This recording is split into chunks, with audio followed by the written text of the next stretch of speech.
देश में क्यों इतना विरोध करते हैं? और अम्बेडकर जी ने बोले थे कि मनुस्मृति को दबा देना चाहिए, मनुस्मृति को देश में बच्चों को पढ़ाना चाहिए। क्या कहा?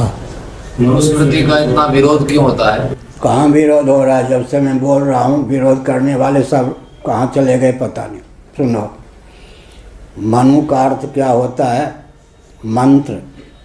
उपनिषदों में 5-7 स्थलों पर मनु शब्द का प्रयोग हुआ है। मनु का अर्थ होता है मंत्र। शतपथ ब्राह्मण में कहा गया है, मनु ने जो कहा भेषज है, औषधि है। वैदिक संविधान का नाम मनुस्मृति है। अब आप ध्यानपूर्वक सुनो। शिवाजी के शासन की प्रशंसा की जाती है या नहीं? चंद्रगुप्त मौर्य के शासन की प्रशंसा की जाती है या नहीं? विक्रमादित्य जी के शासन की प्रशंसा की जाती है या नहीं?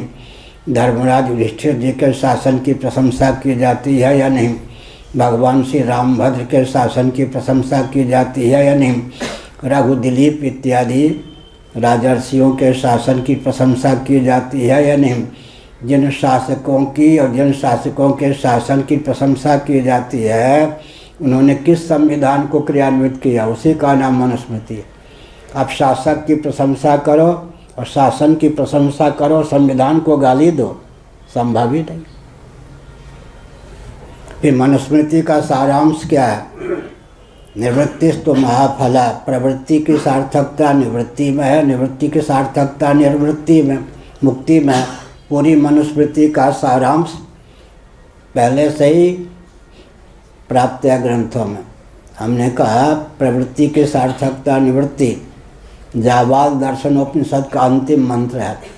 प्रवृत्ति की सार्थकता निवृत्ति में, निवृत्ति की सार्थकता निर्वृत्ति मुक्ति में। यही मनुस्मृति का सारांश है। जिस प्रवृत्ति के गर्भ से प्रवृत्ति निकलती जाए उसकी सराहना की जाएगी क्या? भौतिकवादी मनुस्मृति को न माने चुनौती है, वो देहात्मवादी बने रहेंगे। और देहात्मवादी जितने होते हैं वो वर्तमानवादी होते हैं, वर्तमानवादी जितने होते हैं वो भौतिकवादी होते हैं। भौतिकवादियों की दृष्टि केवल वर्तमान तक होती है। भूत भविष्य वर्तमान तीनों कालों में हमारी दृष्टि जाए, कालातीत परमात्मा तक हमारी दृष्टि पहुंच सके, इसके लिए मनुस्मृति को मानना अत्यंत आवश्यक है। भौतिकवादियों को 3 शाप प्राप्त है।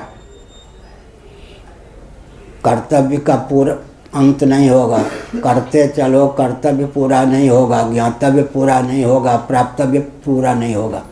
कोई भौतिकवादी विश्व में है जो छाती पर हाथ रख कर कह सके जो जानना था जान लिया, करना था कर लिया, पाना था पान लिया।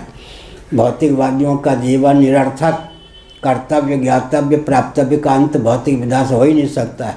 मनुस्मृति के अतिरिक्त और कोई विधा नहीं है जिससे कर्तव्य ज्ञातव्य प्राप्तव्य का अंत हो सके। अब कौन मनुस्मृति का खंडन करेगा? जो खंडन करेगा वो अपनी दृष्टि में ही गिरेगा, उसके जीवन कभी उत्कृष्ट हो ही नहीं सकता है। मनुस्मृति के खंडन करने वाले किसी व्यक्ति के जीवन में दिव्यता आएगी कि आई है क्या? संभव ही नहीं। अगर उसे पता नहीं है कि उसके जीवन में दिव्यता है तो समझना चाहिए पूर्व जन्मों में उसने मनुस्मृति के अनुसार आचरण किया होगा। कोई भी दिव्यता वैदिक संविधान को माने बिना, उसका अनुपालन किए बिना संभव ही नहीं है। आगे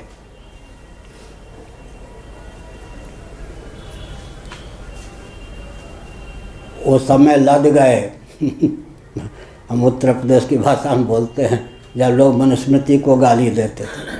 हमने इन सब तथ्यों को प्रकाशित किया। अब सब मनु के समर्थक पूरे विश्व में कहीं अब मनु को गाली नहीं देते, जहाँ तक हम लोगों का संदेश पहुँचा है। आगे मनु को न मानो और जीवन में विकास कर लो।